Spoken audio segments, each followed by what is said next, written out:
Welcome to the Captive Audience. It is the 21st of August. I'm Kevin Hoare, your host, and we have a very special Captive Audience episode tonight, recorded just a few days ago with Lane County Commission Chair David Lovell.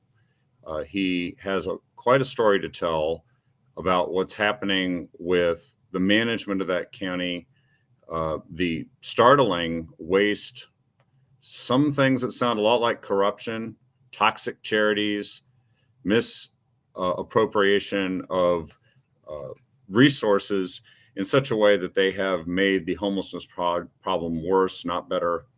And of course, some dirty insider politics. And he actually expresses his faith openly as part of the proceedings at a Lane County Commission meeting. And now he's receiving all kinds of flack for that.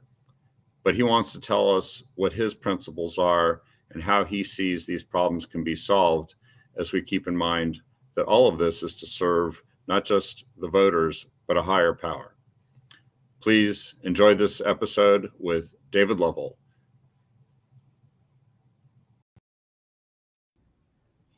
Welcome, everyone. I'm Kevin Hoare. I'm your host here tonight, and I'm here with Commissioner David Lovell of the Lane County Commission. He was elected in 2022, and his term runs through the end of 2026. And he's out talking to folks about a possible run for re-election in 2026. But today, we're here to talk to him about what is going on in Lane County so that we can all be aware of it. And also what's going on behind the scenes that a lot of people don't know. And also David's philosophy on what civil governance and civics is about and how we should approach that, especially as a Christian. Anyway, welcome here to the program, David, and thanks for joining us. Oh, thank you, Kim. It's great to be a part of it again. You're looking stellar as usual. I try to spiff up for these things, you know. I know, right? You got a great face for radio. Look at that. Yeah, that's right.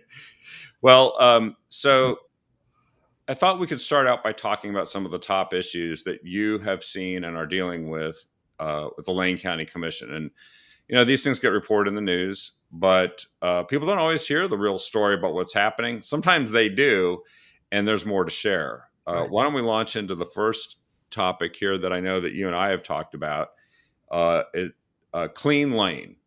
What is it, and what's happening with it, and what do we need to know about what's going to go on in the future with it, and your point of view? That's a big story, and thanks for starting off with that one. Clean Lane started off as what's called the IMERF project, the Integrated Material something resource facility or something with some tech term. I mean, in government, everything's about acronyms. Yeah. And it cracks me up that as board chair, just as a side note, I banned acronyms for the year 2025. So everybody has to learn what they've been saying in this foreign language all this time. So the IMERF, or the Clean Lane Project, as it's rebranded now, is a waste stream separator built by a local company, Bulk Handling Systems, in town. Then there's a couple of companies worldwide that do this. I think there's 4 now, one in Canada and this one on our continent. And it is a conveyor belt system and screening system, basically to take waste, a stream of waste, and separate glass, cardboard, plastics, recyclables, metals, all that kind of stuff into bins so that it can be processed as a recycle facility and take the volume of trash that we're normally dumping into the landfill out. This idea originally started a conversation with the previous board. And the idea was they hired a consultant. He came in and assessed the lifespan of our Short Mountain landfill. And in April of 2022, in a public meeting, this man said, I forget his name now, I used to have it on my tip of my tongue, but he said that Lane County is in a very unique position, that they have well over 100 years of life left on their landfill. Well, somehow that conversation got changed to, well, we can't really stack trash as steep as a slope as we were before and seismically. And so this thing all got kind of tangled around to all of a sudden now it was a crisis, is that we only have 70 years of life left on our landfill, which is, you know how you cook the numbers one way or the other? It was just kind of a numbers cook. Mm-hmm. And so they decided that, you know, the previous board was going to embark on this project. Now, this is a $150 million project initially. $100 million of it was going to be put on by bulk handling systems, where they were going to build and own and borrow the money to put this recycling separating machine component together. Plus, the other component was a biomass, or a digester that would take the organic material away from the waste stream and cook that up into RNG, renewable natural gas. And the promise was is that they were going to sell that to Northwest Natural. Now that's a whole other story. We'll go into that later. So this was the premise, and the rest of the $50 million was going to be burdened on the county to build the pad, build basically the huge carport that this thing would go in, and have a site facility for it. That was our responsibility. Well, that was 3 years ago's pricing, and as you know, as a developer, that's probably at $175 million now. So, Yeah. so the thing that people need to know about this is a couple of things. Is I'm the only commissioner, or the only person rather, in this whole discussion that's ever had experience with these machines. My prior career, before I was a developer, I was an advertising photographer. And I traveled for 4 years on nearly every site this company built in Canada and the United States, photographing these machines, understanding how they work in a recyclable market that was kind of built up and false because the Chinese were buying all of our recyclables. We were barging them over the ocean. They were burning them in their plants for power. Well, they demanded a very clean waste stream. So these machines did their job, where they separated cardboard and plastics and all that. And so it was really great. But we don't have that market anymore. That market totally went away. China's not buying our stuff anymore. And when you look at recyclables, people think, oh, I'm doing a great job. I'm rinsing my mayonnaise jar out and I'm putting it in a blue box and it's going to be recycled. Glass goes right into the landfill. We don't even recycle glass anymore. It's not practical or feasible. It's not economically feasible to do it. So all these things where we separate it all out, it just all gets put into a lot of it. Cardboard has to be virgin cardboard. You can't recycle a greasy pizza box. So some of that stuff gets contaminated. So it's a kind of a finicky thing. And so the idea is that you want recyclables at the highest purity level you can. So here's the catch. This is not a pure waste stream recycler. It's called a dirty waste stream recyclable in the industry. There's a clean and there's dirty. So a clean one would be example of this. A clean waste stream recycle would be all the cardboard goes in this bucket and we sift out the cardboard. That's a clean waste stream because nothing else is in it. This is a dirty waste stream. Your grass clippings, your diapers, if you had a cast on your right arm, you cut it off and you threw it in the garbage. I mean, all of this kind of material that I've seen in these dirty waste stream machines goes into this separator. And so now we're looking at recyclables that are on the bottom rung of the value of the recycling market. So that was my first concern. The second concern that I had in this whole process, and I've got to keep my knowledge that I share here kind of limited because there's a lot of executive session stuff that's legal and all that I don't want to get in trouble for. But overall, this company has had some issues, and I brought this up in public meetings, my concerns. There was 5 litigations against different municipal entities around the country that were ongoing when we started to make this decision. The process of which we made the decision, and mind you, every decision about the Clean Lane project has been a 3-2 vote. We've had 3 commissioners that continually vote for it. Myself and Ryan Saniga continually vote against it. Against it, yeah. It doesn't make good business sense to me. It's continually not making good business sense. With the Oregon Modernization Recycling Act that just kicked in, we're going to pre-separate most of this material anyway. Yeah. And so it's going to be kind of obsolete. And I'm going to run through kind of a bullet point list of things that I think make this not worth it. You look at the first concern was about the viability of the length of the landfill. We got to reduce the amount of material going to the landfill. Well, Sanipac 10 or 15 years ago started making a pitch to Jackson County to buy this site. And eventually they bought this landfill site. And so right now, currently, Springfield, Crestwell, and Cottage Grove are hauling all of their garbage to Jackson County cheaper than they can dump it in our own backyard. So Sanipac's hauling all that material down there. So when the idea of this Clean Lane project came aboard, we were going to reduce our landfill by 10% from, 53% diversion up to a 63% diversion rate. So 10%. So you look at just the amount of material that Springfield, Crestwell, Cottage Grove are not depositing in the landfill. That's almost 10%. So we've already achieved extending the life of the landfill without even building this thing, which is unnecessary in my opinion. And it's expensive, right? So this is an enormously expensive project. It's supposed to fix something for a long period of time, but it's actually I mean, the whole recycling thing sounds like we're not really Yeah, turning plastic back into plastic with this thing. We are merely reducing a small percentage right. of what's in the landfill. So why are there three commissioners saying that we have to do this and voting for it, given the money problems that we have? I wish I had that answer. And, there's been an ad nauseum amount of effort to try to convince viability, feasibility, cost, practicality of all of this venture. It just doesn't make sense. So, I mean, you look at all the issues that we've faced in the first iterations of our meetings, we allowed a draft contract to be approved. Well, I don't know about you, but my business experience tells me you never give someone else authority to approve a draft contract that's not finalized. That's almost like approving a moving target. And when Yeah, you're dealing with $150 million of constituents' money, I want the target buttoned down. I want the constituents to get a return on their investment. I want it to be worthwhile, and I want the effort to go through without a hitch, right? Well, we've had a lot of complexities with this contract now that I can't disclose, but it's very bothersome and worrisome. The other thing is we've had land issues with this. We've tried to put this project on a site in Goshen, in a site that is it's in a Goshen industrial redevelopment area. It's one we designated, I don't know, 10 or 15 years ago. So yeah, we just want to do south stuff of back there. Dean there, just Yeah, south of yeah. It's Dean. right off of I-5. But the thing is that it's very specific about what it allows there. And what it doesn't allow there is garbage waste facilities. So they tried to rebrand this to Clean Lane because it's a recycling facility. It's not a garbage facility. But you have to remember my original comment. It's a dirty waste stream. Everything's getting dumped there and then Yeah, getting sorted and taken somewhere else. So that alone was the first kind of monkey maneuver, if you will.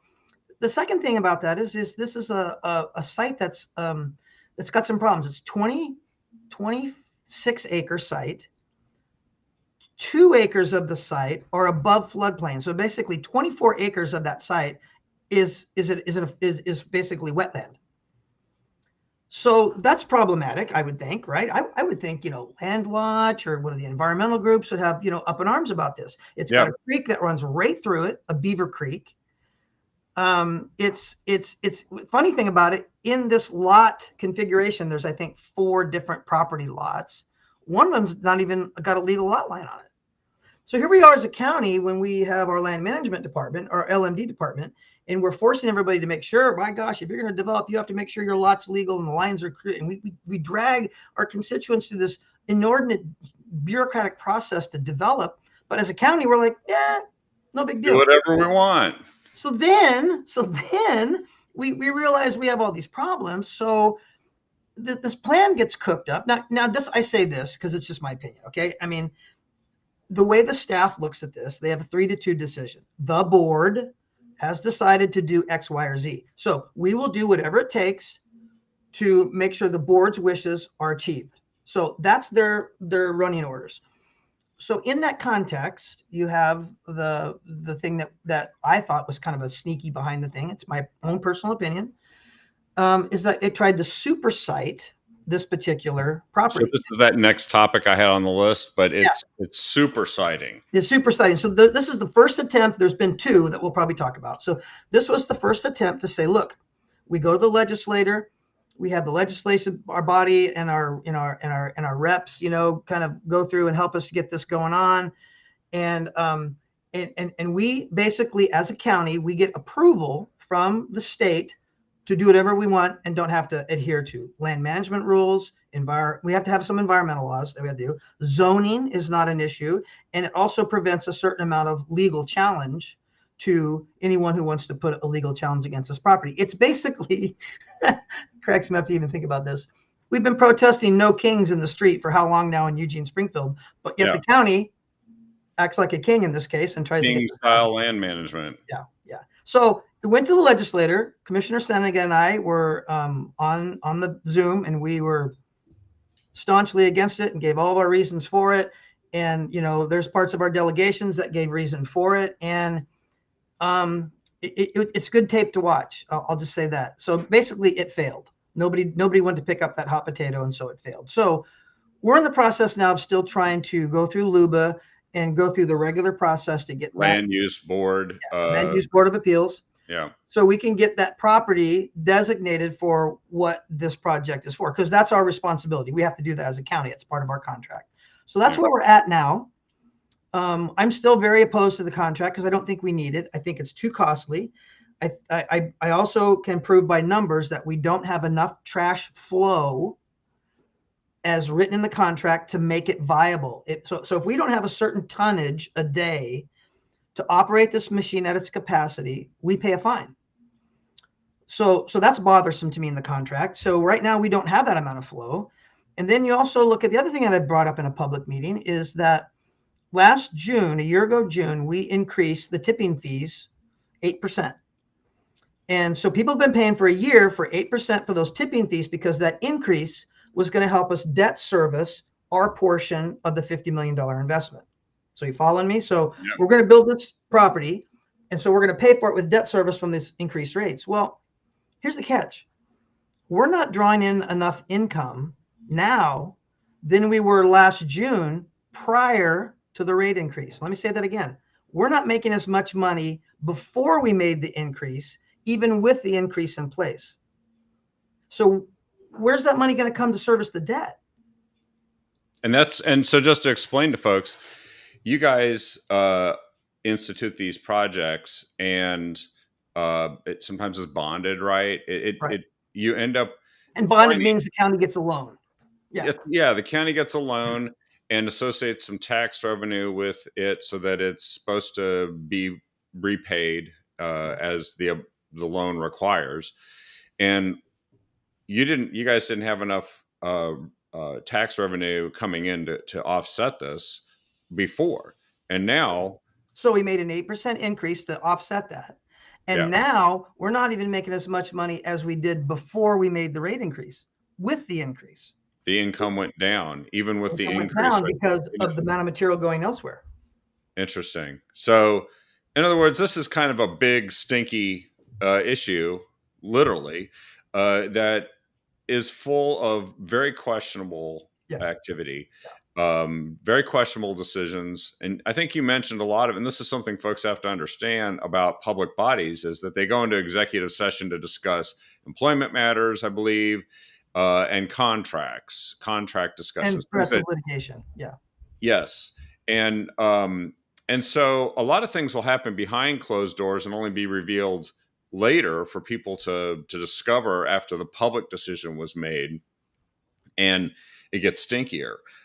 So this is interesting. Now, you said there was another example of supersiding, which is where the county gets to put rules on the public. But then they, like the king, doesn't have to follow those rules. Those rules are just for the peasants, and for want of a better term, for analogy. True. Yeah, maybe you could explain that other supersiding example. Yeah, let me just say that this next example is about the Stabilization Center. This is a mental health facility that basically, when you're on the street and you're in crisis, and even if you're, a parent of a 14-year-old girl who's going through some crisis and you need a place to take her, Lane County has not had a place like that. Yeah. And my former son, who we adopted from Uganda, was on the street for almost 2 years in mental crisis, and there was nothing we could do. Lane County had nothing that they could offer him. And eventually he went to Bend. We got him some plugged in there. They had a program there. And eventually he succumbed to mental illness and committed suicide. So I personally know the value of this project, and it's imperative that we make it work. And it's imperative that we do it right. So, the problem that I have typically with the government that we'll probably get into later is, as an entrepreneur for all of my life, the government moves at such a slow pace. I say that it moves at the speed of frozen molasses. Yeah. Because it just has so many hooks and transparencies and meetings and keys. By the time you get something decided, it's a year or two down the road. And maybe the parameters of how you made that decision are now very different, because we live in a very different world than we lived in 2 years ago. Yeah. So this is one of those examples where Springfield, back in the day when we were developing Gateway under the Steve Kornacchia, 1990s county commissioner regime. And, thank God for Steve Kornacchia for having some of this vision and getting this money together. And it was cobbled together because it was a matched program with timber revenue. We matched $40 million to this to Yeah. make Gateway happen. So it was an opportunity we had to seize at the time. And so we created this campus industrial area where Sony originally went, the International Box Paper Manufacturing there, some of the ancillary corporations that fed the Sony machine were in this campus industrial area, which was going to be Springfield's future. Okay, you put that on the shelf for one series of thought, and then you look at Peace Health. The hospital was a coup getting that hospital there. When John Arley cobbled up those 15 pieces of property to make that hospital deal happen, I mean, that was great that Springfield got that complex. And from that complex, Peace Health has now acquired 75 developable acres around that campus. So you have to hold that thought in mind too. So here's a medical complex that has 75 acres of developable property for expansion. And we have to think 100, 200 years down the road for medical complexes. And then you have Springfield's desire as a economic engine entity to parlay off a campus industrial section to where we're going to put infrastructure in there and we're going to put businesses that employ people in there. That's our goal. So you have the two of them collide when Peace Health comes to the county and says, look, we're closing down our behavioral health hospital on the University District site. And I think that's going to end up being sold to Bushnell for their nursing program, which is a great idea. Mm-hmm. But the state still mandates that they have a behavioral health hospital. They won't let that go. So the Peace Health folks come to the county and say, hey, let's partner. You find a piece of property, we'll partner. We'll put those two facilities, the behavioral health center and the stabilization center, on the same piece of property, and they can tandem off each other. Great idea. Still a great idea. They look at this. They look at 30 pieces of property, according to the reports I've seen. The last three that were in running one was in Coburg, off that industrial area, kind of like where the coach companies are. And one of them was on Chad Drive that I cobbled up with the Chambers folks. They weren't going to sell that, but it was kind of just to the east of the KEZI news site across the VA. Yeah, it was kind of between the VA. It was kind of between the Levi's building and the old Comcast building. That site, which I thought was great. Shovel ready, no flood issues, no anything. All the infrastructure's there. Bing, bada, boom. We can start it next week, kind of thing. And then we have this site here, this International Way site. Now, this is a vacant land. It's 17 acres of filbert orchards. It has been the last kind of developable piece of property kind of in that whole campus industrial area. And as a developer, you always wonder why. Well, it's because the hardest one to develop. It's the lowest grade. A lot of it's in a floodplain. And just to start the conversation of building there, we're going to have to put 5 feet of structural rock over at least 8 acres of that property. So that alone gets my developer brain kind of ticking. All right, what's the cost? Can we achieve the cost? Can we build what we want to build for what we have budgeted? And the answer is all that is no. So unbeknownst to us in the legislature, at least me as board chair, I didn't know this. All of a sudden I find out from a constituent that the legislature is considering a superseding decision on this piece of property. So in other words, they're going to circumvent the campus industrial zoning. They're going to put medical facility there, which it's not zoned for. They're going to adhere to some of the floodplains, but they're going to get out of it by putting structural rock in there. And they're going to zoning flood. They're going to limit the litigation that can be happen against it. And basically going to be able to kind of like bully their way into having this property. And so what? So it was in House Bill 2005.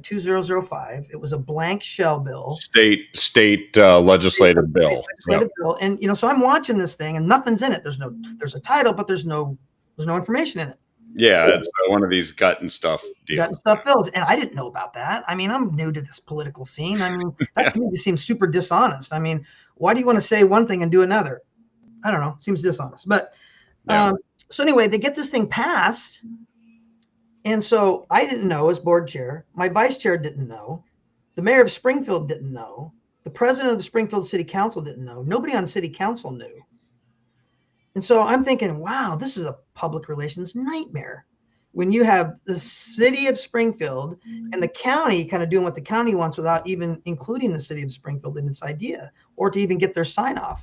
And so as you can imagine, there's some feelings out there that were pretty upset. There's a handful of folks that are out there, Richardson Sports, the Justina Group, House, the FedEx guys. they're kind of wondering, what the heck, over why does this facility have to go here? And they're judging that facility by what we see with some of the other facilities that the county owns, because they don't know any different, like the Navigational Center in Santa Clara, a Yeah. low barrier, come as you are, you can do drugs, whatever. But yet the ancillary chaos that goes around that, I mean, it's a mess. Yeah. Yeah. And We're going to talk about that. Yeah. yeah, and so in Kelly Richardson's mind, he moved from West Eugene out off West First Street because they were letting people camp in front of the road, in front of his business. And so he was like, I'm out of here. So he invested millions of dollars in the campus industrial zone because it was a clean, visionary, restricted zoned area that would continue to be a clean, safe place for his 420 employees. So that's where the rub is. So the legislator approved the supersiding. So now all of a sudden it's, ta-da, we're going to build this stabilization center. It's a great thing. Everybody get on board. But you have these people that bought into this and spent millions of dollars going, this doesn't belong here. What the heck? And, comma, the question is, if Peace South has 75 acres of developable property, why don't we put it on one of those? Yeah. That's the thing. It sounds like you have a viable alternative Yeah. that would actually be more efficient and would actually fit with the purpose of what you're trying to develop. And yet somebody, and I think this is where we can't find, we doesn't seem like we can get to the bottom of this in government. Like, No. who's actually behind this? Who's actually directing it? It's almost like there's a shadow government or there's a shadow organization that's pushing these things, and they magically start happening in bills in the legislature, on areas that don't make sense. Usually, this traces back to a lack of honesty and transparency in government. Is what I seem to have experienced. What do you think about that? Was No, that I think you're absolutely right. I mean, the integrity of government to me is it has a certain economy with it, integrity. Let me just say it that way.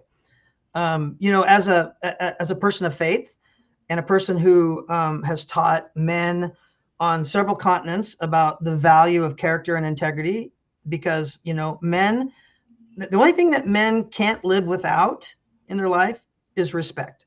They can live without everything else. They can live without love, relationships, sex, whatever, but they can't live without respect. And respect is only garnered from integrity of character. And so that's my basis pillar of operation. And so that some of the government things that I've seen that really rubs me the wrong way, because it sends a very wrong message of, we're trying to be transparent, but yet we do these things, and it's anything but transparent. The other thing too about that supersiding thing with the stabilization center is that Springfield is on the hook for Oregon Department of Transportation, for ODOT, for that whole Gateway Beltline interchange. And if there's a traffic count from the development of that campus industrial area that gets to a certain point, then Springfield's on the hook for a good portion of redeveloping and redesigning very expensively that whole interchange. Yeah, kind of an unfunded mandate suddenly hit Springfield, and that's in addition to the fact, by the way, that area is residential. There's plenty of apartments Right. and so on, stores. The very thing that, when you put in a center like this, like you said about the Navigation Center in Santa Clara, it has an impact on people in that area. Meanwhile, you've got this great alternative which would fit the purpose. Yeah, yeah, and so that's worrisome to them too. I mean, because what they're trying to do, people that are thinking about this, they're trying to say, well, the Sony plant was designated for a certain number of traffic patterns every day, and now it's Trillium and Peace Health's, or Trillium and Pacific Source's headquarters, and so the traffic volumes are way down. So Yeah. it's almost like they're kind of thinking they're going to rob Peter to accept Paul into the system, kind of a thing, and you can't do that. Those buildings had bought off, system development fees were paid for a certain traffic pattern, and you can't steal those traffic numbers from those buildings to put other things on there, even though they may not have the demand they had before, but they could in the future. I mean, who knows? Some widget wacky manufacturer could offer Trillium and Pacific Source a bunch of money for that building and move 1,000 workers there and start producing stuff. Yeah, which would be great for the economy, Yeah, which is why it was there in the first place. But the yeah, economy is basically a whole nother issue, isn't it? yeah. Um, so So we got some public relations repair to make, is what I'm saying on that project. And so and it looks as though that project is going to happen.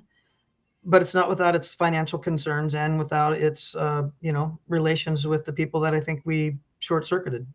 Yeah, and also is someone making a fair amount of money off of it somewhere along the way? Usually something is happening with that. I just don't know if we'll find that out until well after the process. What do you Yeah. think? Yeah, I mean that's always a great argument. I don't know about this. I'm certainly not making any money on it. Let me just No, no, I wasn't saying that, but I'm just saying that there's probably somebody in that sort of shadow government behind the scenes that is not doing too bad. Well, I drive by that Peace Health complex all the time, and I have a specific site in mind that I mentioned at a meeting. Hmm. And some of the Peace Health people said, "Well, we don't own that property." And then the guy that was in charge of the property goes, "Yeah, that's our property." So just that kind of convoluted statement, understanding alone, tells me that they don't have everything designated, and maybe there could have been a plan for that, and I think it would have been a lot less money. But it seems to be like when we're talking now about like this Clean Lane project and this Peace Health project, there's kind of this game that's going on in government right now that looks good on the outside of private public partnerships, and I just don't think we've got it dialed down tight enough yet for my comfort zone for the value that the constituents are getting from it. I think that if I was just to be cavalier, and I don't mean to be cavalier here, is I think that the county government has been taken for a ride on a couple of things, and I don't want to see that happen. Interesting. Well, so we got about 20 minutes, I Yeah, think, go ahead. and I wanted to touch upon the topic of what I think is referred to as the toxic charity system Ah, and HHS. And I think there's kind of a definition to this that I don't know if this is something that you were working with, but it's Robert Lupton. yeah, And you read a book, Toxic Charity. Yeah. why don't you explain what that is and then how that relates to Lane County? Well, toxic charity. I'm going to quote Robert for a second. I got it written down right here because I knew you were going to ask that. Toxic charity is defined as this, and I'm going to give my own definition after this, but he says giving to those in need what they could be gaining from their own initiative may well be the kindest way to destroy people. And so when you look at what my wife and I do, my wife and I have a very large ministry that we've done since we've adopted our son 15 years ago in Uganda. And we learned quickly off that in the country of Uganda, every country in the world pours into Uganda. And after a while, the Ugandans have this lifestyle where they think that if I can just get me a Mzungu, a white guy, to give me Mhm. money every time, then I don't have to work and I'll be okay. And that's the same kind of toxic charity attitude that happens when we continue to give people stuff without requiring some sort of what I call skin in the game. And this is what we practiced in our ministry is called the skin in the game principle. And when we go over there, we go over there at least once a year. And I always get this request from people in villages. Hey, Pastor Lovell. They call me Pastor Lovell. I'm trying to do my best Ugandan accent here. Yeah. And and they said, we want you to come and speak to our men and come over and train us and whatever. And I've done this for a lot of years. And I said, okay, well, great. What are you going to pay me? Well, we don't have any money. I said, well, you got to have some skin in the game. This is a spiritual principle of me investing in you, you receiving the investment and giving something back. It's not just a spiritual principle. It becomes a motivational and a physical principle as it moves forward. Yeah. And so there's many times I go out to these places that I'll get 2 avocados. I mean, the avocados are huge. They're great. I'll get 2 avocados on my chair, or I'll get a chicken tied up by its feet with a piece of banana leaf underneath my chair as the offering for the skin in the game. Hmm. So I've collected a lot of chickens over there that I've given away, but it's the principle, even biblically when Jesus talks about the widow who gave 2 mites into the collection plate, he said she gave more than anybody in that all the riches that were dropped into the plate because she gave from a spirit of having skin in the game. Yeah. It cost her something to do what she wanted to do to get what she wanted. Yeah. And so the toxic charity system is this. It's a 5-fold principle. And it starts with this. If you give something to somebody at first, the first time they'll appreciate it. If you give something to someone the second time, they'll anticipate a third. If you give someone something the third time, they'll expect a fourth. And by the time you give them something the fourth time, they'll be on a road to entitlement and dependency. And that's how the toxic charity system is built. So if you look at the tents we have on our sidewalk, some guy gets strung out on meth or fentanyl or God forbid anything else and wanders off into the darkness and forgets where he puts his tent, he goes to the shelter place and gets a new tent. Yeah, and a bottle of water and a granola bar And a and granola bar and whatever harm reduction reduction. materials he needs to do his drugs. Well, that's no way to get. I mean, that's the, like Robert said, that's the best way to destroy people. Let them continue the destructive lifestyle they have without giving them a jolt, if you will, to pull them away. Now, let's say that's drugs, but let's say mental. In my son's case, you get to a point with a mental patient or a mental person who's going through that, they don't have the capacity to make a life saving or a life altering decision because their paranoia and all the stuff that's going on in their head just doesn't allow that to happen. So there almost has to be another arm to this charity system to where people that are trying to have these people's back, family members, loved ones, can not necessarily civilly commit them, but it's kind of in that direction. But they Yeah, can actually mandate somehow a course of action for a period of time for correction. And we lack both of those. We lack a system of charity that's not toxic, and we lack a system of taking people who can't make decisions, and eventually they'll become a harm to themselves and others. yeah. The bench threshold. And I mean, my son was a harm to himself so much that he died. I mean, what is that good? Oh, we met the threshold. Great. We lost another one. So this is really an example where it's the cruel to be overly kind in the view of the person. It's more serving the interests of the person that might be giving things, but it's actually Absolutely. not serving the interests of the person receiving it because it steals their initiative and it steals their ability to to regulate and improve and eventually govern themselves, which is actually the whole point, isn't it? Yeah. I used to think that I was doing something really good. I would take my little $1 bills I'd get from change and I'd stuff in my ashtray in my car. Because when you get to the stoplight and someone's right out the periphery of your driver's door with the sign and they're doing this, trying to Yeah, get your attention, and that guilt that overcomes you is like, well, geez, I've got my air conditioning I'm on, so I'm driving comfortable in the this car, car, I'm and yeah, comfortable. Yeah, I don't have to worry where my next meal is, whatever. So my thing was I'd take $1 out, I'd hand it to him, and I'd say, God bless you. I pray for you, whatever. Can I pray for you? Now, sometimes I do that, which would make me feel better. And honestly, it was $1, so I didn't really care what they spent it on. It was like it wasn't my responsibility, but really, it is my responsibility yeah. because, in a sense, I've taken one more degree, one more dollar, and enabled them to do the behavior that's not getting them out of the behavior they're in. So this is something that you see in general going on, and I know people understand and perceive what you're talking about. That it's actually happening, particularly in Lane County. Um, let's talk about Lane County with regard to that example. There's the Navigation Center in Santa Clara that's had this big impact on the area, but it's a low threshold one. That's what you started talking about Zero before. barrier. It's Zero lower than low. barrier, Zero which, barrier.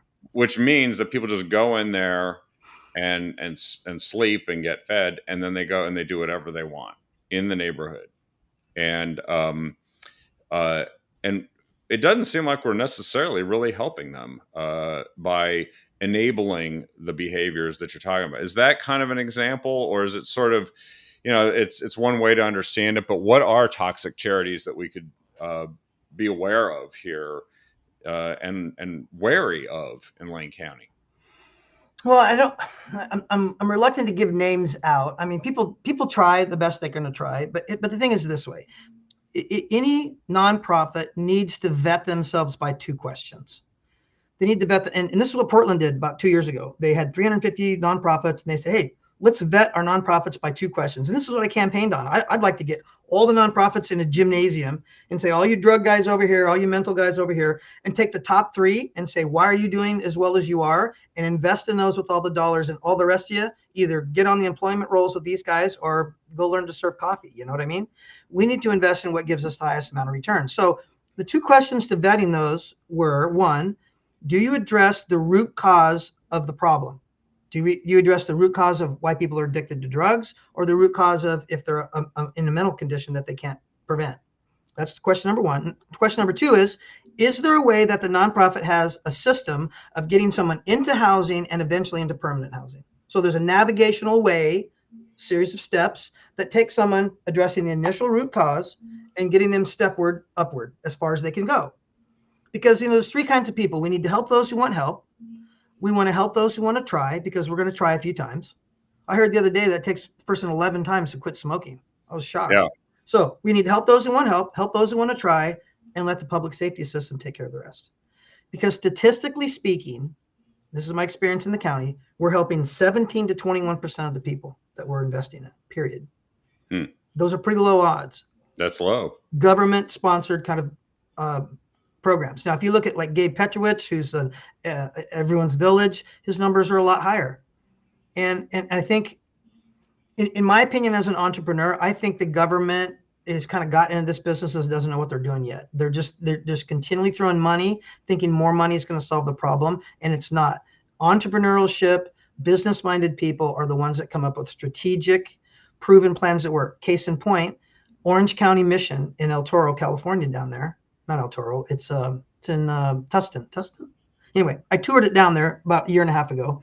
It's an old military barracks that they rehab, 210 barracks rooms they rehab, big gate outside. They have a restaurant in there. They teach people how to serve. They have a coffee roaster place in there. They have very specific rules. When you come in there, you're there to get well. Their point is, if you don't get well, we're failing you. So in order for you to get well, we need your cell phone. We need all your drugs. We'll help you through that first 3 days of coming off your drugs. And then we're going to get you plugged in and mentor you all the way. And if you mess up, then you're going to go out of the system, and then you can come in at the next opportunity. But they don't mess around, and they have like an 85% success rate. Yeah, they're asking for people to actually reciprocate. Right. They owe something in return for the opportunity to be helped. I think they also tell people, by the way they are structuring their healing, that I'm willing to invest in you with my whole heart, and I just need a piece of your heart back. And when you give someone harm reduction drugs, you're not investing in them. Yeah, you're really just furthering the issue that they're already experiencing, maybe making it easier to just continue doing the same thing. Yeah, which is not real charity. So there's 5 transformational ordinances that I think you wanted to talk about that maybe could change what we're all experiencing with what is described as experiencing homelessness for people. But as you just pointed out, if the root cause isn't being addressed, then they're experiencing something, but the chief thing they're experiencing probably isn't just homelessness. And then the community is experiencing a lot of effects from this continued activity that doesn't seem to have an end in some cases. So, I think we're kind of getting to the end of the patience of the people that work for a living. I mean, we're hearing a lot. I'm getting emails, probably 5, 6, 8 a day, and I'm not even in the district where Seneca is, from Santa Clara people, about the navigation center, and about people with tents and cardboard signs, and just all the visual and trash and detriment disturbances of what we see here. I mean, it's almost like, if you look at downtown Springfield compared to downtown Eugene has kind of like this spirit of desecration to it, if you will. And so, and people are always asking me, how come there's so much difference between Eugene and Springfield? And so I got to kind of thinking in my mind of what could be different, maybe if we did something countywide. And this may be really controversial to some people, and I get it. But I think if you just take a second to listen to the heart of what I'm trying to say, I think you might find some common ground here. And, one, Springfield has the ordinance that's a no right-of-way ordinance. So you can't have a sign and exchange goods and services from a curb. And this is what I saw yesterday, Kevin. I was coming down the Ferry Street Bridge onto 6th Street, and there's a guy with a cardboard sign there right in front of 5th Street. A young woman stops her car right in the right-hand lane, doesn't turn off the street, doesn't turn on the curb, parks it right in the ramp's right-hand lane, gets out of her car and go give something to this guy with a sign, and then gets back in her car through a light cycle. I was blown away. So Springfield has this ordinance, no right of way. Okay, so the first thing I would say is, like, why can't we pass these edicts, these 5 edicts countywide in all of our municipalities? No right of way, number 1. Okay, that's number 1.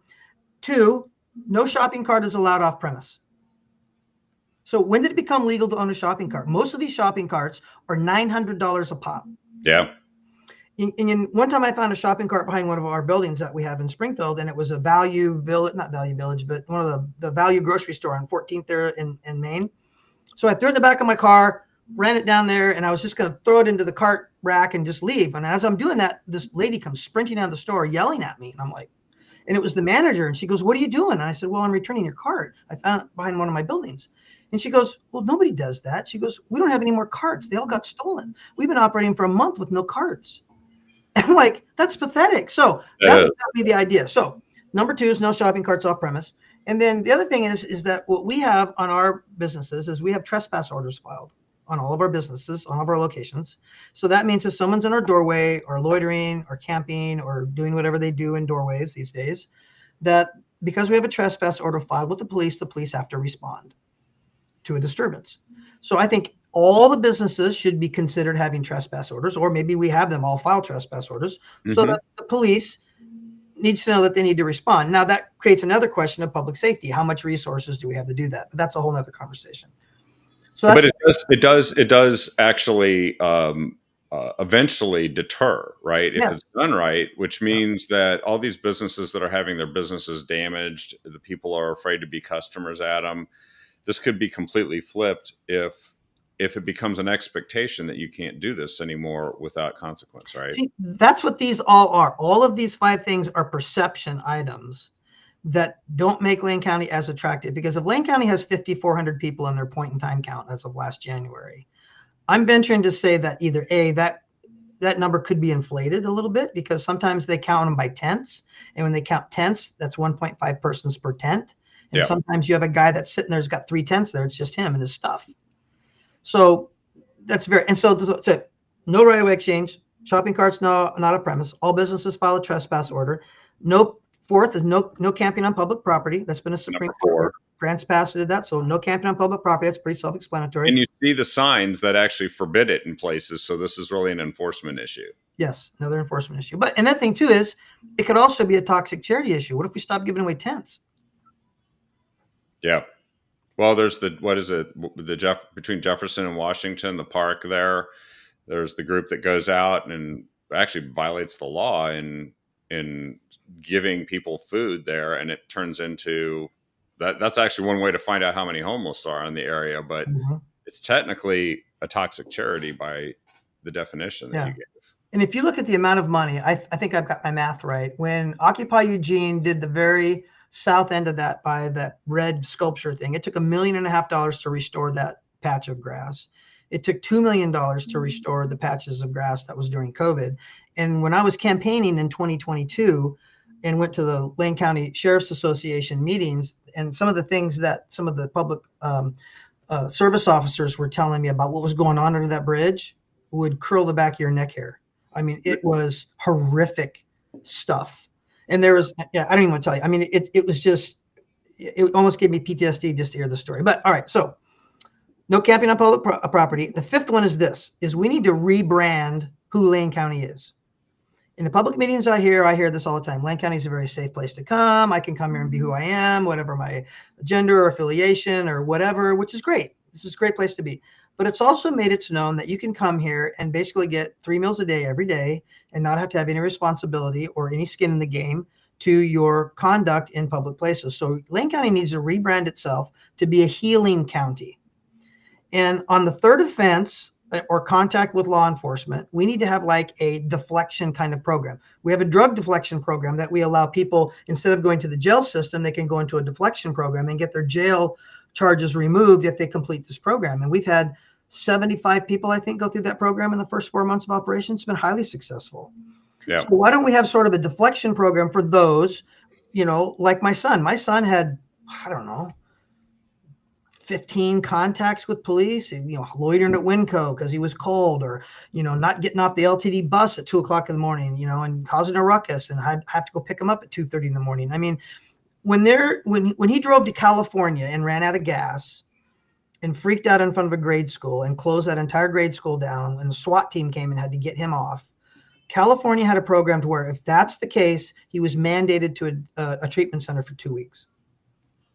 Best thing that ever happened to him in that season, because he could kind of get square, get his head together, get medication, get counseling, all that stuff. So what I'm saying is Lane County needs to rebrand itself as a healing county so that we can, on a second or third offense or contact, get them into something where it's going to navigate them in a different direction. And there is a place, I read a story recently, there is a city or a county in California that does the three, you get offered a place to go three times. After that, then you are having an encounter with local law enforcement, and they're gonna make sure you go someplace, Yeah.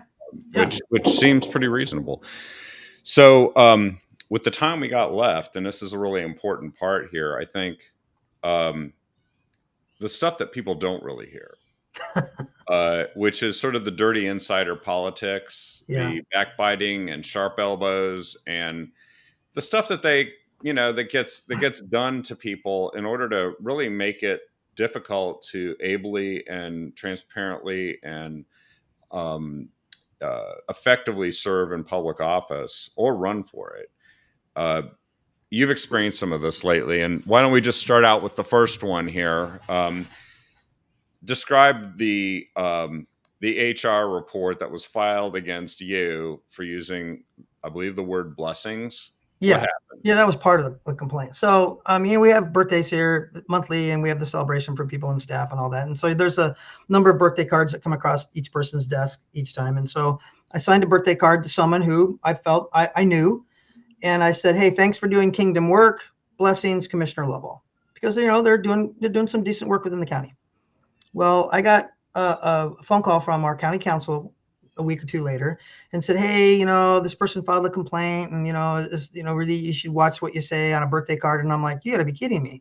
So when did that phrase become toxic? Now, he was saying, "Well, the blessing thing might be a hook to some religious connotation, whatever." But okay, fine.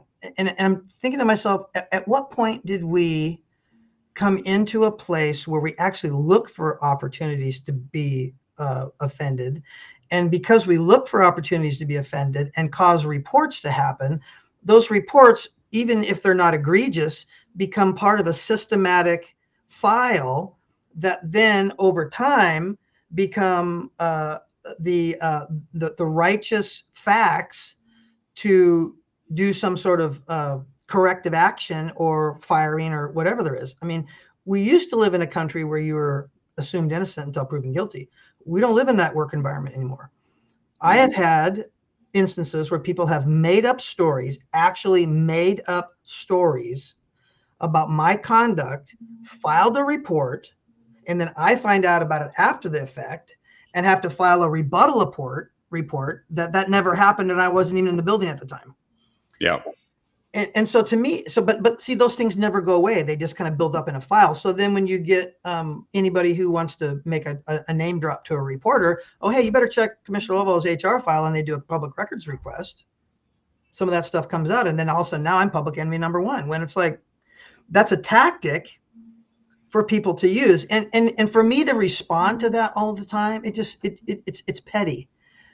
But the fact of the matter is that having that cloud over you all the time and having to walk on eggshells, and then you see everyone else in staff walking on eggshells because of that. They're claiming that they're doing this because they're preventing a hostile work environment, when in fact they're creating one. They're creating one, but they're also it's not criminal, but they're creating a penalty or a punishment for you giving your honest expression Right. of your own religious principles Right. as a Christian, which you refer to them as kingdom principles. It struck me. You said, "Thank you for your kingdom work." Well, that's just how you view it. You're entirely free and should be. And as an elected official, you kind of owe that to the people who know you as this is what you say. You talk about it all the Right. time, right? Yeah. There's a big difference between being authentic and being politically correct. Yeah. Yeah. And I think this is a great example of that. So I know you wanted to kind of mention that the context of you being able to open meetings Hmm. and and that there's actually people that are coming after you. So not just after you using the word blessings, but there's people that are coming after you because of the context that you like to express how you see civics and governance and the role of a body like the Lane County Commission. Yeah, that's true. I mean, I've made the cover of Landwatch's newsletter 3 months in a row now. So there's a gift that I have doing something. I'm not sure what it is, but there's a gift there. And the last one was all about the way I start meetings. And like I said, again, there's all these accusations of, well, you're forcing people to pray and you're saying that Christianity is the only religion in the United States and all these other things. And it's just watch the tape. There's nothing of the kind. I have started off. We use Robert's Rules of Order here in the county, right? And some people say, well, it's a loose one, and then depends on who you are. If you're trying to stick somebody a knife in their back and you're saying you're not using Robert's Rule of Order, so it depends on what weaponization you're using Robert's Rule of Order. But when I was voted as board chair, it was a 3-2 vote. There was a few commissioners, two commissioners that didn't want me as board chair, and one of them said the reason why is because I didn't understand Robert's Rule of Order. So I went home, bought the 1,000-page book, studied it all weekend, and figured out something very important, that John Martin Robert's Rules of Order in 1875 got his butt kicked at a church meeting. And he was like, this is not right. We need some parliamentary procedures of how to do a meeting so that people can be heard and the meeting can progress in an orderly fashion. But he also recognized this, is that each meeting should start with the emphasis or the thought of God before country. Now, whether you believe in God or not is entirely up to you. I can say without a doubt that this nation was founded on a principle of godly principles, and godly men founded the Constitution. And you can't refute that. You may want to argue that, but you can't refute that fact. The Judeo-Christian principles are Right. completely obvious. Yeah, Yes. right. So to me, it was like, all right, well, I got to be careful. I can't be preaching, because I was a preacher for 5 years, and I was a pastor of a church. But I wanted to make sure that my constituents and my colleagues knew that we had a responsibility to ethically, honorably honor the tenets of our country, our flag, our veterans, our first responders, those heroes of people that have gone before us that have done extraordinary things and died with great feats of sacrifice. I wanted to make sure that we embodied that before we met as a governing body, because the fact is Lane County doesn't say the Pledge of Allegiance. We're the only body in the state that doesn't do that. Really? No, we only do it one time a year, and that's at the State of the County in January when the board chair gives its annual speech. We say it then, but we don't say it. Springfield City says it every meeting. Eugene City says it every meeting. We don't.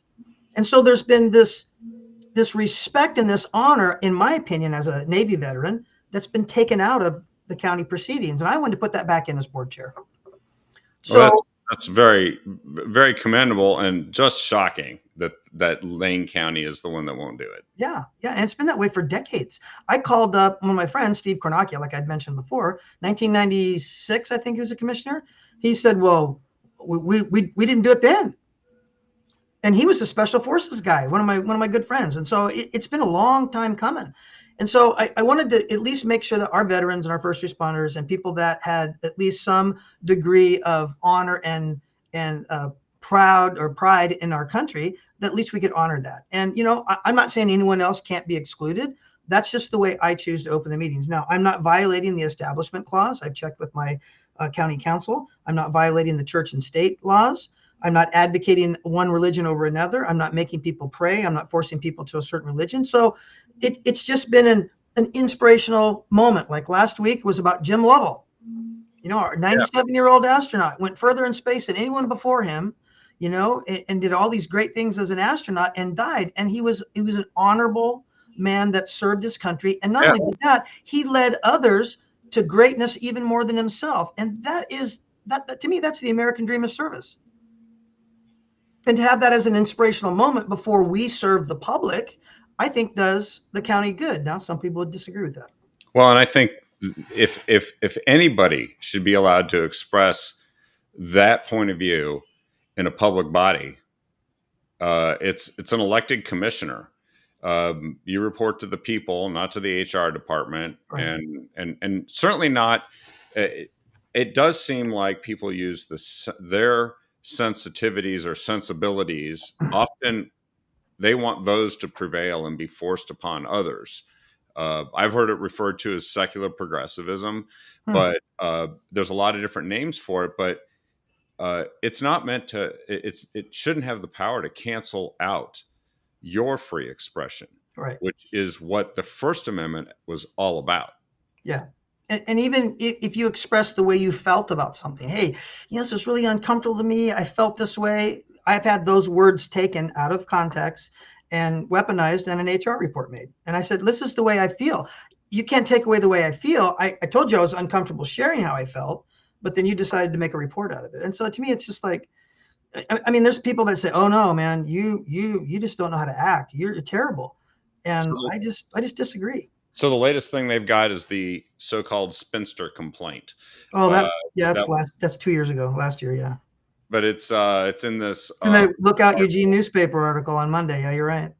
And it makes you think, well, maybe they're thinking about it being election time coming up, and they're starting to um, prepare, till the soil for what they want, Sure. message they want to put out. But and I know there's probably limits to what you can even talk about with this, but at the same time, isn't this yet another example of where you have a conversation with somebody and then they try to weaponize it and use it against you and others? And it even has, from what I can read here, uh, staff of the county seem to feel like this is their duty to admonish you, the elected, on the board. Right. Why is that happening? I wish I had a ready answer for that. All I can say is that in the world we live in, weaponization is chosen source of separating ideologies. And I mean, obviously, I am the poster child for evil. I'm a white, evangelical, conservative male. So I mean, that's four strikes against you in a three-strike ball game. So I mean, that's all I can think of. But the criticism comes, and I sit there and I listen to it, and I listen to a lot of it, and I always think in my soul, I'm thinking, they don't know me. They don't know every morning I wake up and I'm worried about what's going on in Uganda. And my wife and I spent, thousands and thousands and thousands of dollars every year to raise money to support food banks over there. And 5 pastors, we built in 8 churches, we built an orphanage, we built in 3 houses. We just purchased a 3-acre piece of property on a lake that we raised money for to build a worship school. I mean, we are invested in helping people, even here and abroad. And the surfacey kind of conversation is just, it's trivial, but it's unfortunate, and it hurts. I'm not gonna lie to you. I mean, sometimes I'm sitting there thinking, wow, this really sucks being in this job. Yeah, because people make you a target. But you know what? A friend of mine always liked to say, he's a retired Marine colonel. He liked to say, if you're catching flack, that means you're over the target. Yeah, if you're getting shot, you're the target. Exactly. And that's the other thing. I mean, in the book I read too, it says the world will hate you. And if the world doesn't hate you, something's wrong. Now, I'm not saying I go out there to make people hate me, but I'm saying if I go out there and espouse and try to emulate as imperfectly as I can kingdom principles, honor, integrity, love for neighbor over self, sacrifice, duty, service, all those kinds of characters, and do it in an overt way that glorifies the entity and person of God that I believe made me for that purpose, then you're going to be a target. Yeah. And in this case, just so that folks know, the spinster reference here, you were just expressing concern Yeah. at the time for the person who eventually filed the complaint. You were expressing concern for her because she looked, according to this article, worn down and tired, and you were, quote, worried about her becoming a spinster, unquote, which was not a denigration or an attack. It's No. pretty obvious when they put it in the full context, but then and swim test. Yeah. Navy veteran. Duh. You're saying that this job is sort of a swim test that she's doing. And they try to turn this into it's a hostile work environment, and they start filing complaints. And this is the type of stuff that makes people kind of sick of politics, but it's Yeah. actually being done because because of who you're trying to be is following kingdom principles and living them. Yeah, and there's obviously that reported that came from a tort claim. There's missing pieces of that conversation that are would lead someone to believe, like, I'm feeling overwhelmed. This job's just too much, and I'm kind of getting concerned. And so my responses are what they were, and being a jet qualified aerial photographer going through Navy flight training, jet school. the swim test was bad. It was bad enough. I said, sometimes you feel like the only thing above the water are your lips, but if you can catch your breath, you're going to make it. So all that, Yeah. that whole portion of that conversation was missing. You were empathizing with Yeah. her, and they tried to turn this into some sort of hostile work environment comment. There are people, as you said, are going around looking to be offended. Everything. The last thing I thought we might try to cover here today, just a couple of minutes, is there was a real drama that played out that I think a lot of people missed out on. Who the sheriff is in the county is really important, and sheriffs, of course, are directly elected in Oregon. However, when a sheriff steps down, as Sheriff Harold, right, Right. retired, um, uh, the rest of his term is filled out by somebody that the Lane County Commission appoints as a replacement. And suddenly, this activist group started showing up, egged on potentially by some of the political forces shaping parts of the commission. Uh, and it was a group that was demanding that they have influence over who is chosen as the Right. sheriff. And why don't you describe the person who was chosen and what was happening at these meetings that people could witness? Well, when Sheriff Harold retired, he retired midterm, which is pretty typical. I mean, he gave us some short notice, which was kind of difficult for us to handle. The board had one of two choices. They could do nothing, and the under sheriff, Carl Wilkerson, would take over as an under sheriff, but then he wouldn't have all of the decision-making power that the sheriff would have. The Yeah. other idea is that we appoint the sheriff, just appoint the sheriff and say, okay, under Sheriff Carl Wilkerson, you're the guy. And the third way is that we create an open enrollment and a job search and find a new sheriff. So you have a sheriff, Cliff Harold, who is elected by 78% of the population of Lane County. They love the guy. And Yeah. him and Carl Wilkerson were best friends growing up, and they work at the same gas station as teenage kids. Hmm. They talk about two peas in a pod, right? So Yeah. the closest person we could pick to replace those shoes that our constituents voted at 78% to fill was under Sheriff Carl Wilkerson. That was, to me, the obvious choice. Let's vote it. Let's get it done. Bing, bada, boom. We're out of here. And how many years of experience did he have in the Oh, sheriff's? It was like 20. 28 years, 27 Yeah. years to Cliff's 29 or 30 years. I mean, they're neck and neck. He's been around the block, right? And the other thing about state law and county code is our code says that we can't elect a sheriff that doesn't live in the county. So that limits the pool down quite a bit. Quite a bit. And there has to be a state certification that the sheriff that we mandate by our county code that he has to pass. And he has to be a sheriff at least 12 years. So those are the three qualifications that we have to have. So you look at countywide, those numbers are tiny. Yeah.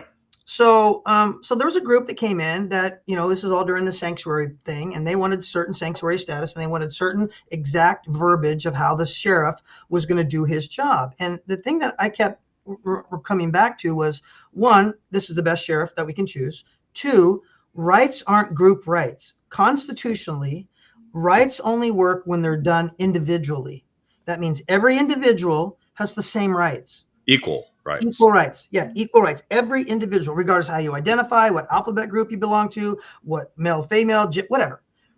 Because that's the only way it works. If we start saying white males don't have as many rights as Black lives or Hispanic lives or whatever, then the Constitution breaks down and it becomes a divisive racial battle that we find ourselves in. So I think the old statement goes where some people are more equal than others, and then that becomes this. Well, we've been talking about that this entire time of all these issues where the government's more equal than everyone else, and it's so fuzzy on. math at best. Yeah. So in order for us to do this fairly, I said, okay, as board chair, look, we have a 2-week gap. We're going to do this expeditiously. We know there's not enough candidates. Let's do a 5-day open enrollment. We'll put it out there, and we'll do the motions of good governance, transparent governance, to select the best sheriff. And lo and behold, he was out of the 3 that applied. One was out of town, out of county, can't do it, and one was not qualified. Yeah. So he's the only qualified applicant. Well, then the criticism came back. Well, why don't we extend the deadline? Well, it doesn't matter. It's not going to make. We're talking about a 7,200 acre or 7,200 square mile county. We're not going to find the other guy. Yeah. So we put that through and voted it. And I think the thing that kind of disappointed me about it is some leaders in our circle in our commission, Commission. my opinion, in my opinion only, this is just my opinion, not as board chair. I'm not speaking as board chair. In my opinion, I think laid a little bit of poison to kind of give some doubt to a man and a family man and a lawman and a public servant that didn't deserve that. Yeah. He has been stellar. Carl Wilkerson has been stellar in everything he's done for this county and service and leadership. And I was feeling embarrassed that we did him that kind of disservice when all the honor due him, we should have paid him. And the group that was doing this is the Trans Alliance of Lane County, among others, and denigrating law enforcement. I thought we were past that. I thought we were done defunding them, and I thought we were done denigrating them.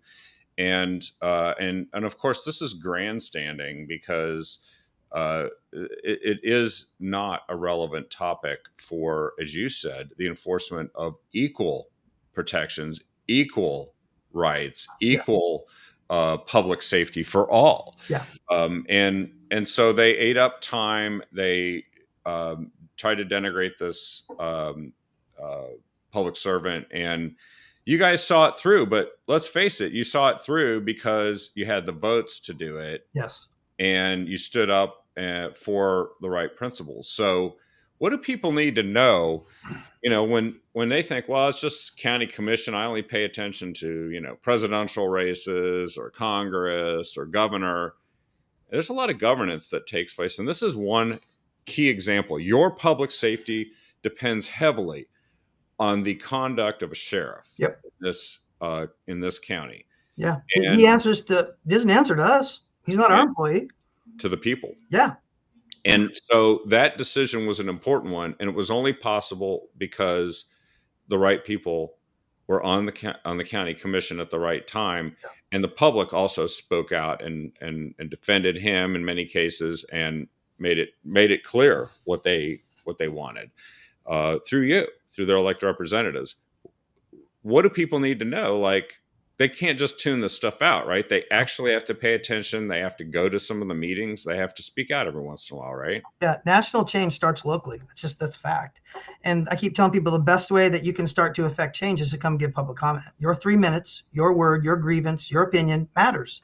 And if you set the time aside to either do it online or do it live in Harris Hall at 9:00 on Tuesday mornings when we have meetings, it helps. It puts a marker on a page of just documents that we look at every day, but it puts a human face and a human story to an issue that we as elected officials need to know. Because, I serve the District 2 of Springfield, the metropolitan area of Springfield, and a little outliers of Marcola, and a little bit of the Laurel Hill community over there of South Eugene. So there's varying differences just in those little 3 regions there. Yeah. That I need to know what's going on, and I need to know how people want to be represented. And here's the thing. I don't have an agenda. I'm conservative, but it's not the only avenue I travel. I work for the people. I work for the people who elected me. And every time I talk to someone on the phone, and I get off the phone, I say, remember, I work for you and I need to know how you feel. And so what I'm honored to do is I don't need this job, Kevin. I'm a developer. I'm 64. I can collect Social Security anytime. I mean, my house is paid for. I don't need this job. So I feel a sense of freedom that I can ask those heavy, dark, nobody wants to ask elephant in the room questions. I can put government on notice when it needs to be on notice because the people demand that, and they want someone that's going to represent them in the passion that they need to be represented, not in just the status quo that they're used to. And it is important, if you're a Christian, to be paying attention to this. It is engage in civic responsibility and civic discourse. It's very detrimental to just tune it out and say, you know what, that's politics. I'm going to stay out of it. And it's like, but politics is still interested in how in treating you a certain way. And if Christian principles aren't welcome in governance, then governance is going to have a problem. And you've been taking the arrows for this. Folks need to step up maybe and do their part as citizens. Well, I think just not only as citizens, but as believers that are praying for change. If you're praying for change and not voting, that's a problem. 17% of church-going Christians go to the polls. 17%. So if you look at our last election, 23% of the people of Lane County made the decisions. So if you back that math off, that means very few Christians really made the decisions of what we're going to do. So if the church would just go to the polls and get involved in what they're praying for, there was a time in 2022 that statewide 4,300 votes separated most of the statewide elections. And Yeah. they figured that if the church came out as far as 40%, all of those election races would have flipped. That's how important it is. Well, let me give one other example I'm familiar with, and it's your race in 2022. Yeah. You won in the primary. It was a two-way race.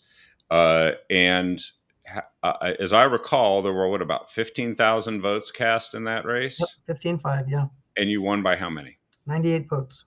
98 votes out of 15,000. So anybody hearing this message today can do that math. There are going to be enough people that hear this and then realize that they're potentially the 99th vote. Yep. That might be it. Without it, then we have a different county commission. We have a different county, and we don't have people that even stand up for kingdom principles and for what's honorable and transparent and effective in government. Not to mention, there's a different complexion on the county. Maybe there's a different set of priorities that we'd be hearing about, and it wouldn't be public safety and eliminating homelessness. It could be something else. Like many of these activist groups, they show up. They use their 3 minutes, don't they? Yep, they do. And the other people that need to speak are working. Honestly, I mean, the thing too is like people always want to deconflate the relationship between moral principles, if you want to call it Christianity or whatever you want to call it, religion and politics. Religion and politics has always been in the same room. Moses, let my people go, Pharaoh. John the Baptist, hey, Herod, you can't marry that guy's wife. It's your brother's sister, and this is immoral. And your immorality is going to change the way that we're going to be blessed as a people because of your governance. And he threw him in jail. So you can't tell me that politics and religion aren't in the same room. The integrity of politics is based on a moral government. Yeah, which we must stand up for. Yeah. Dave, thanks for doing this. By the way, his district is District 2, and that covers, it's mostly Springfield, and you mentioned some of the other areas before, but we got to keep our eye on what's happening. And if you want to be able to follow what's going on with Commissioner Lovell, you can go to the Lane County website, and you'll find him under the Board of Commissioners, and you can see the contact info there. And then also he has a campaign website that's up all the time that talks about why you ran and what your focus is and many of the principles you expressed today. And that's lovelforspringfield.com. That's loveallforspringfield.com. What a great name.